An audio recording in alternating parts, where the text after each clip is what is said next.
Hey guys, welcome back to the channel McNallie Money, the new home of power mining analysis. Now in today's video, you're going to notice a new look and feel to the channel. That's because Anthony Power and I have teamed up to create Power Mining Analysis, your new one-stop shop for all things Bitcoin mining related. In today's presentation, we're going to be talking about January production and results from 4 of the top miners, including Bitdeer, BitDigital, Cipher, and CORZ Scientific. Before we do though, please take a second, hit the like button, you guys. It's a big help to myself and the channel. If you're not already subscribed, McNallie Money, feel free to join. And let us know in the comment section below what you thought about January production results, which of these 4 companies is your top pick for 2024, and your price target for Bitcoin going into this April's halving event. Now with that being said, let's get into today's video.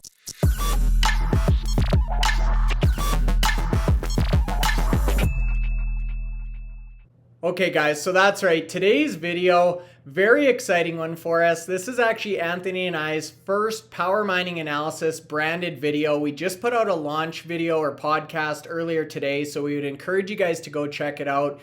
Thank you to all of our sponsors and supporters along the way for really allowing us to make this dream of working in Bitcoin come true. And with that being said, we've got an action-packed video for you today. We're going to be following up January production results.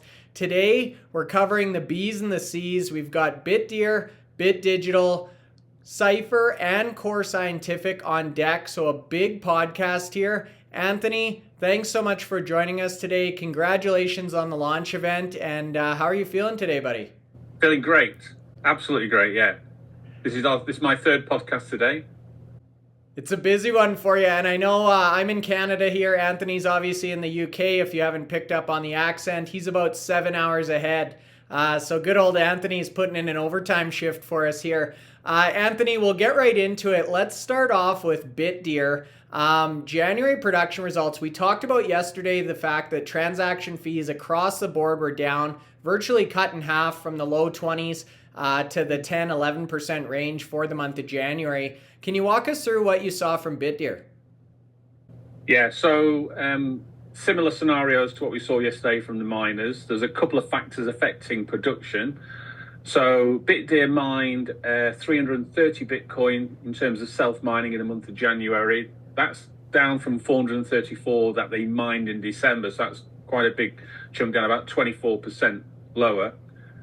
2 reasons for that. One you've articulated well is the actual transaction fees reduced significantly what they were paying in December. But the second part, which has affected many of the miners in January itself, is the actual the weather conditions. And there was a lot of curtailment at the site in Bhutan due to seasonal increase in electricity costs. And this is going to be a regular theme across today's updates on some of the miners. So what does that mean in terms of utilization? That operating at about 82% utilization for January. That's down on where it was in December, but it's not as low as some of the other miners that have already recorded their updates. So it's somewhere they can look to perform for February and hopefully increase that utilization, get more of those machines connected, linked in. But what we've got to remember about Bitdeer is the fact that, self-mining is just part of their business. I mean, they have effectively, 4 or 5 other businesses that they have there. They also have the hosting, they have the cloud business, they have the technology business where they're looking to build their own mining machines. So there's not many mining companies out there that are doing this, but Bitdeer have got the expertise in the company to actually deliver this. And then they're also looking at sort of like into the HPC AI space as well. So lots of things happening at Bitdeer, and there'll be certainly more things coming out in future podcasts and articles on the company to give people more of an understanding, because we talk about self-mining predominantly, but self-mining is really about 40% of the company. So we need to understand what that other 60% of the business looks like. And we'll play more emphasis of that as we move forward. But overall, an expected update in terms of what we know from the actual issues with transaction fees and the fact that, curtailment has affected many of the miners in January. Yeah, and I know you mentioned some recurring themes in the podcast today in relation to transaction fees and weather, but also this recurring theme we're seeing about alternative revenue streams, non-Bitcoin, non-having correlated revenue streams. I know we just put out a podcast last week about that, Anthony. So really interesting development. As part of the power mining analysis portfolio here, we're also going to be doing articles on these companies. So I know you've got one on deck for Bitdeer, really talking about some of those other revenue streams. And we're also looking to get the CEO of Bitdeer on. He's actually one of the few CEOs we haven't had on the channel in the next month or so to really talk about that business and give us an under the hood look at the organization. So looking forward to that as well. Again, as part of this power mining analysis portfolio of media or multimedia that you get. Now, moving along, Anthony, Bit Digital, this is another one we cover on the channel quite a bit. We've had Sam Tabar on, the CEO, another company that's really pushing into the alternative revenue stream, probably despite their size in the lead right now with a $50 million annual contract for their HPC AI. So let's get into January results from Bit Digital and what your thoughts were there.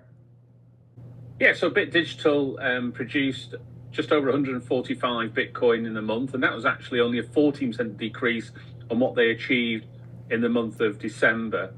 Again, it's down to the transaction fees predominantly as to why that there.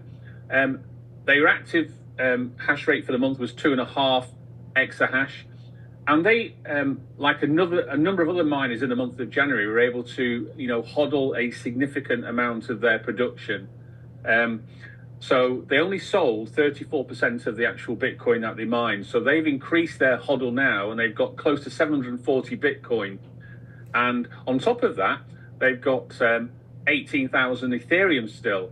And if you look at the combined value of those two crypto coins, you're looking at $74 million in terms of, treasury for their Bitcoin and Ethereum holdings, and that's going to hold them in good positioning as we get through to the halving, because we've talked about this numerous times about having that cash runway to go through there.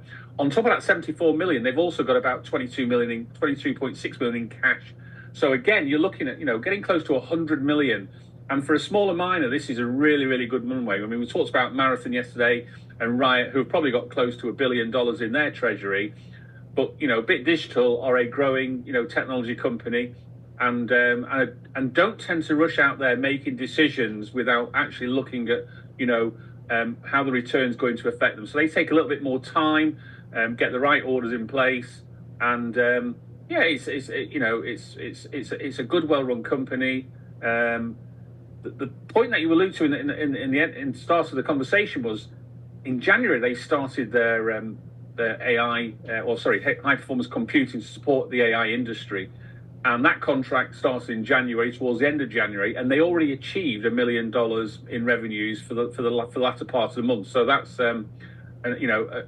already sort of like achieving what they expected to. February will have a full month, and we'll hopefully we'll be able to see more in line of whether they're following that the 50 million run rate, because you'd expect around about 4 to 5 million of revenues achieved during the month of February. So that'll be interesting to review once those updates come out there. On top of that, they also stake their Ethereum, and that brings back a return. And during the month, they received an extra, nearly 39 Ethereum for staking rewards. So, small pockets of extra revenues coming through. And they've got an expectation to get to 6 exahash by the end of the year. It's not going to be in the sort of like tier levels as we've talked about yesterday with the CleanSparks and the Marathons and the Riots and the core scientific world, but a sensible approach as we go through the halving. They're going to last a bit longer than other miners because of the cash runway and the actual treasury that they've got supporting them. So and the fact they've got these revenues now that are coming in that aren't correlated to Bitcoin, that's a real bonus, and we keep emphasizing that because actually we can't determine what the Bitcoin price is going to do post the halving. We'd all like to think it goes up, and if it does go up, then Bit Digital are in a win-win position. But yeah, good update. Yeah, totally. It's really nice to see a lot of these ideas come to fruition. You mentioned treasury or balance sheet strength a number of times there, Anthony. And one thing we didn't mention in yesterday's review of Marathon, they actually purchased Bitcoin last month. So we're now seeing companies ranging from selling everything to hodling a portion to actually going into their pocket and buying Bitcoin. So very, very interesting dynamics in this industry. The next one I wanted to talk about, this is a company that we get some hate on for maybe not covering as much as we could or should, Anthony. So Cipher, I know a lot of people out there are curious about this one. We're trying to get some more coverage on them. What were the standout, I guess, metrics or takeaways from January for Cipher? So Cipher mined a total of 371 Bitcoin. They again increased their hodl, so they only sold 34 of that. So that's a very small percentage of being sold. So they were able to only sell 9% of their holding. So increase their Bitcoin hodl to 1,132, and that's got a value of close to $50 million.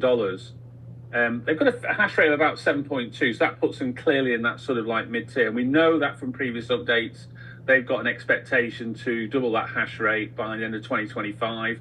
They've got a big order in place for 2025, and they have got some potential capital to take on any assets during 2024 that become available should the opportunity arise for the company. So they're sort of like playing a long game in terms of grow the hash rate there, but they have got some options to buy those miners, more of those miners that in 2025, in 2024 at the same price should the opportunity arise. So we'll keep a watchful eye on Cipher that way.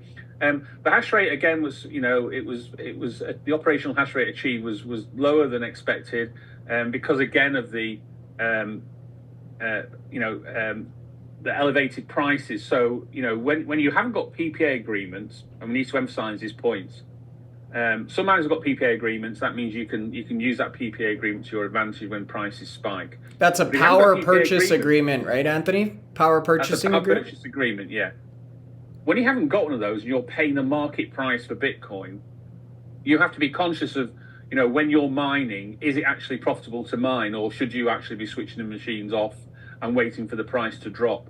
And some of these miners are actually looking at that because the prices change about every 15 minutes in Texas. So they have an opportunity to look at, switch on and switch off. And we know that they can do this very, very quickly. They can turn a site off in a matter of seconds, turn a site on in a matter of seconds.